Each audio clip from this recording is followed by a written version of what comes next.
નમસ્કાર. આજના આ વિશ્લેષણમાં આપણે એક એવા વિષયના ઊંડાણમાં જઈશું જે ખરેખર હૃદયને હચમચાવી દે તેવો છે. આપણે ત્યાં સામાન્ય રીતે એવું કહેવાય છે કે દુનિયામાં સૌથી મજબૂત ખભો એક પિતાનો હોય છે, કારણ કે એ ખભા પર આખા પરિવારની જવાબદારી અને બાળકોના સપનાઓનો ભારે ખંભો જ હોય છે. પણ જરા વિચારો, જ્યારે આ જ મજબૂત ખભો ગરીબીના નિર્દય બોજ હેઠળ દબાઈને તૂટી જાય, ત્યારે શું થાય? આજે આપણે એવી જ એક અત્યંત કરુણ અને વાસ્તવિક ગાથા પર નજર કરવાના છીએ. આ વાત છે એક એવા પિતાની જેણે નસીબ અને ગરીબી વચ્ચેના આકરા યુદ્ધમાં પોતાની જાતને હોમી દીધી, પણ આખરે પરિસ્થિતિના અદૃશ્ય હાથોએ તેને હરાવી દીધો. રમણભાઈ નામના એક મજૂર પિતાનો આ જ એક જીવન મંત્ર હતો: હું ભલે ભૂખ્યો રહું, પણ મારા છોકરાઓ ભણવા જોઈએ. રમણભાઈ એક નાના ગામડામાં રહેતા હતા. ઘરમાં પત્ની અને 3 નાના બાળકો. તેમના જીવનમાં ગરીબી કોઈ 2-4 દિવસ પૂરતી આવેલી મહેમાન નહોતી, પણ તેમના ઘરની કાયમી સભ્ય બની ગઈ હતી. આમ છતાં આ પિતાનો અતૂટ વિશ્વાસ હતો કે માત્ર અને માત્ર શિક્ષણ જ તેમના પરિવારને આ ગરીબીની લોખંડી બેડીઓમાંથી મુક્ત કરી શકશે. હવે એક પિતાના સંઘર્ષની વાત કરીએ. સવારથી સાંજની તેમની અથાગ મજૂરી. આ લડાઈ સાવ અસમાન હતી. એક તરફ માત્ર મજૂરી અને પરસેવો હતો, જે રમણભાઈની એકમાત્ર મૂડી હતી, અને બીજી તરફ હતા દુષ્કાળ અને મોંઘવારી. મોંઘવારીના આ કદાવર રાક્ષસ સામે રમણભાઈની મજૂરીના ટાંચા રૂપિયા ક્યારેય ટકી શકતા નહોતા. ગમે તેટલો પરસેવો વહાવા છતાં પણ આવક કરતા જાવક હંમેશા 2 ડગલા આગળ જ રહેતી. તૂટતા સપના અને ગરીબી. જ્યારે નસીબ સાવ મોં ફેરવી લે છે ને, ત્યારે પરિસ્થિતિ કેટલી ભયાનક બને છે તે જોઈએ.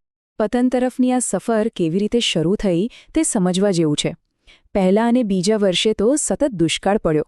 ગામમાં ખેતી કે મજૂરી સાવ બંધ થઈ ગઈ. મજબૂર બનીને ત્રીજા વર્ષે તેઓ શહેર તરફ વળ્યા અને રિક્ષા ચલાવવાનું શરૂ કર્યું.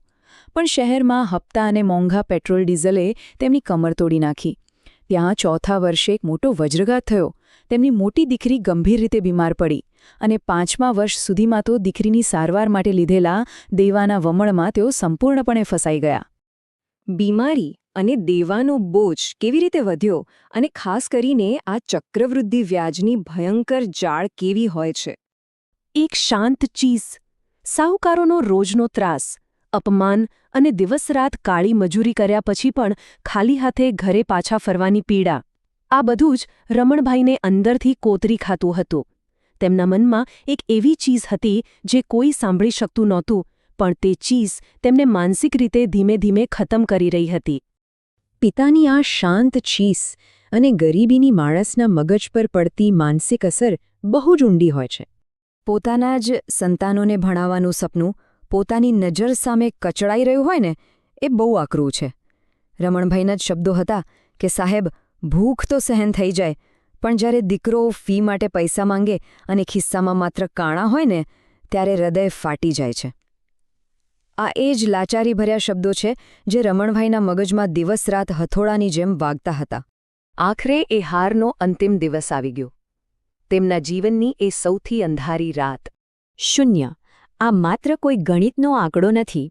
લેણદારો સીધા ઘરે પહોંચી ગયા અને અપમાન કરવા લાગ્યા, ત્યારે બચાવવા માટે ઘરમાં કંઈ જ નહોતું. પત્નીના ઘરેણાં પણ વેચાઈ ગયા હતા. આ 0 દર્શાવે છે કે તેમના ઘરમાં અનાજનો છેલ્લો દાણો પણ ખૂટી ગયો હતો. અને આ જ 0 એ સંબંધીઓની સંખ્યા દર્શાવે છે જેઓ મદદ માટે આગળ આવ્યા હતા. રમણભાઈએ એ રાત્રે દરેક દરવાજો ખખડાવ્યો, 2 હાથ જોડ્યા, પણ પરિણામ મળ્યું માત્ર 0. ગરીબનો કોઈ સગો નથી હોતો. આ એક એવું કડવું સત્ય છે જે રમણભાઈને સમજાઈ ગયું હતું, અને તેમની હિંમત સંપૂર્ણપણે તૂટી ગઈ. એ અંધારી રાત્રે જ્યારે આખું ઘર ઊંઘતું હતું, ત્યારે જે પિતા આખી દુનિયા સામે પોતાના પરિવાર માટે સિંહની જેમ લડતા હતા, તેમણે હાર સ્વીકારી લીધી. તેમને લાગવા માંડ્યું કે તેઓ પોતે જ પોતાના પરિવાર માટે એક બોજ બની ગયા છે, અને ગરીબી સામેની આ આકરી લડાઈનો અંત એક અત્યંત દુઃખદ આત્મહત્યામાં આવ્યો. અહીં સવાલ ઊભો થાય છે સમાજની જવાબદારીનો. આ માત્ર એક વ્યક્તિની હાર નથી, પણ આ એક સામૂહિક નિષ્ફળતા છે. રમણભાઈનો જીવ જવો એ આપણી સામૂહિક નિષ્ફળતાઓનું જ પરિણામ છે. પહેલું તો સંવેદનશીલતાનો અભાવ. આપણી આસપાસ આવા કેટલાય પરિવારો રોજ તૂટી રહ્યા છે, પણ આપણે આંખ આડા કાન કરીએ છીએ. બીજું, મોંઘું આરોગ્ય. આજે બીમાર પડવું એ અમીરોની લક્ઝરી બની ગઈ છે.